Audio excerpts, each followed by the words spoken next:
Every country on earth at the moment is reforming public education. There are two reasons for it.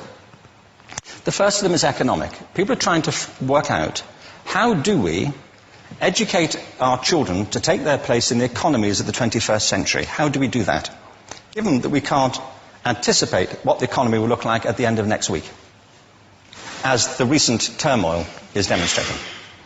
How do we do that? The second, though, is cultural. Every country on earth is trying to figure out, how do we educate our children so they have a sense of cultural identity and so that we can pass on the cultural genes of our communities while being part of the process of globalization. How do we square that circle? The problem is they're trying to meet the future by doing what they did in the past. And on the way, they're alienating millions of kids who don't see any purpose in going to school.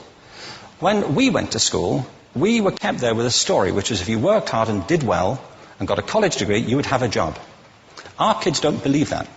And they're right not to, by the way. You're better having a degree than not, but it's not a guarantee anymore. And particularly not if the route to it marginalizes most of the things that you think are important about yourself. Some people say we have to raise standards as if this is a breakthrough. You know, like, really, yes, we should. Why would you lower them?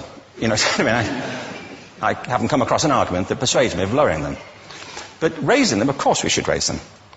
The problem is that the current system of education was designed and conceived and structured for a different age. It was conceived in the intellectual culture of the Enlightenment and in the economic circumstances of the Industrial Revolution. Before the middle of the 19th century, there were no systems of public education. Not really. I mean, you could get educated by Jesuits, you know, if you had the money. But public education, paid for from taxation, compulsory to everybody and free at the point of delivery, that was a revolutionary idea. And many people objected to it. They said it's not possible for many street kids, working class children, to benefit from public education. They're incapable of learning to read and write, and why are we spending time on this? So there's also built into it a whole series of assumptions about social structure and capacity. It was driven by an economic imperative of the time, but running right through it was an intellectual model of the mind, which was essentially the Enlightenment view of intelligence. That real intelligence consists in the capacity for a certain type of deductive reasoning and a knowledge of the classics originally, what we come to think of as academic ability. And this is deep in the gene pool of public education, that there are really two types of people, academic and non-academic, smart people and non-smart people. And the consequence of that is that many brilliant people think they're not, because they've been judged against this particular view of the mind. So we have twin pillars, economic and intellectual. And my view is that this model has caused chaos in many people's lives. It's been great for some. There have been people who have benefited wonderfully from it. But most people have not. Instead, they suffer this. This is the modern epidemic, and it's as misplaced and it's as fictitious. This is the plague of ADHD. Now, this is a map of the incidence of ADHD in America, or prescriptions for ADHD. Don't mistake me here. I don't mean to say there is no such thing as attention deficit disorder. I'm not qualified to say if there is such a thing. I know that a great majority of psychologists and paediatricians think there is such a thing. But it's still a matter of debate. What I do know for a fact is it's not an epidemic.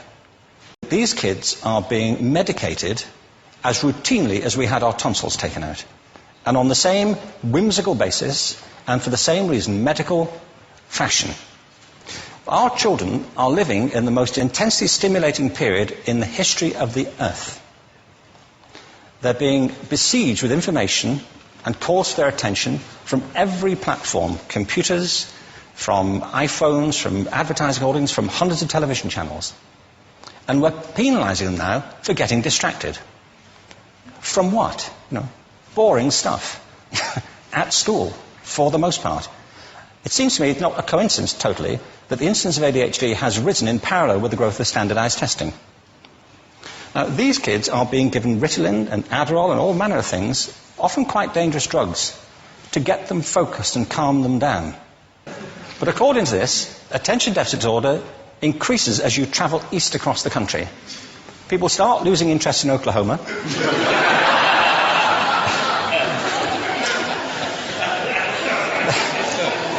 They can hardly think straight in Arkansas. And by the time they get to Washington, they've lost it completely. And there are separate reasons for that, I believe.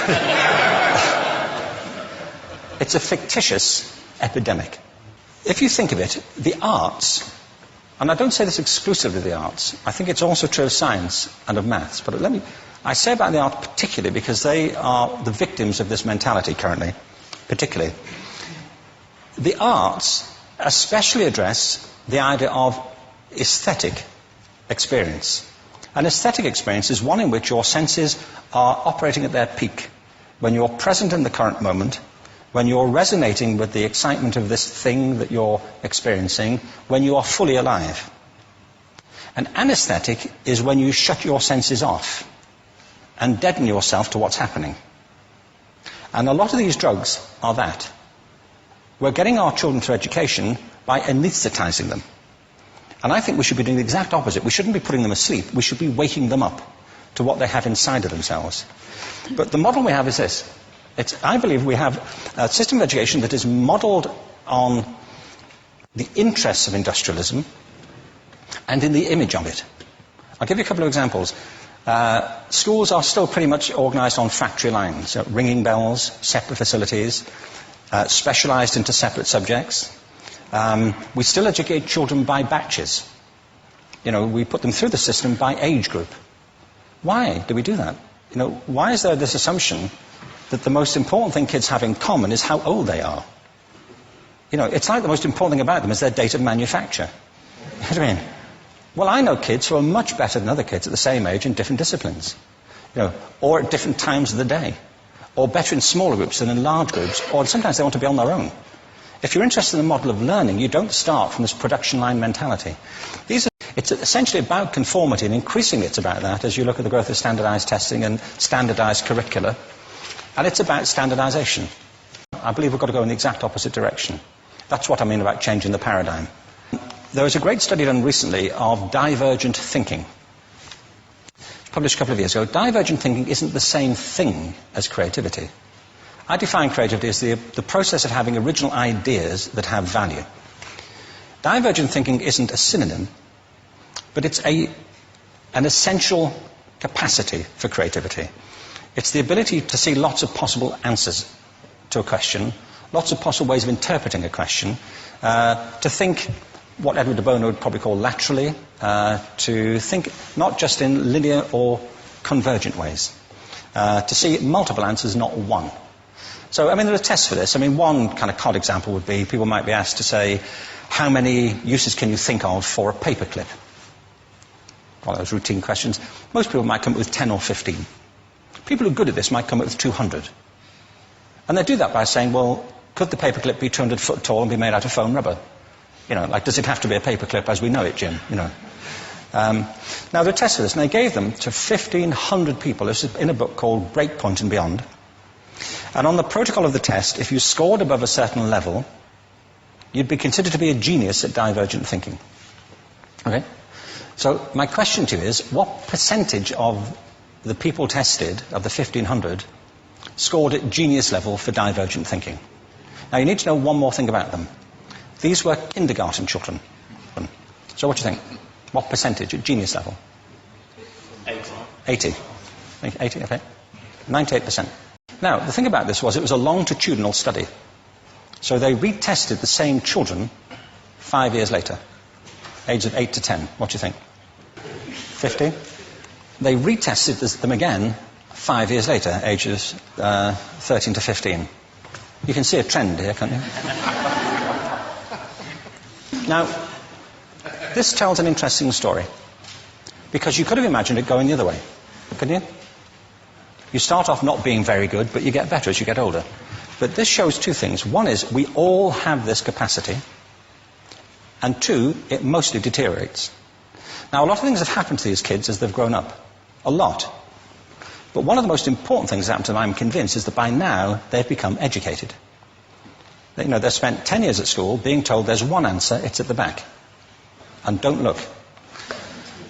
And don't copy, because that's cheating. I mean, outside schools, that's called collaboration, but inside schools. Now, this isn't because teachers want it this way, it's just because it happens that way. It's because it's in the gene pool of education. We have to think differently about human capacity. We have to get over this old conception of academic, non-academic, abstract, theoretical, vocational, and see it for what it is, a myth. Secondly, we have to recognize that most great learning happens in groups, that collaboration is the stuff of growth. If we atomize people and separate them and judge them separately, we form a kind of disjunction between them and their natural learning environment. And thirdly, it's crucially about the culture of our institutions, the habits of the institution and the habitats that they occupy.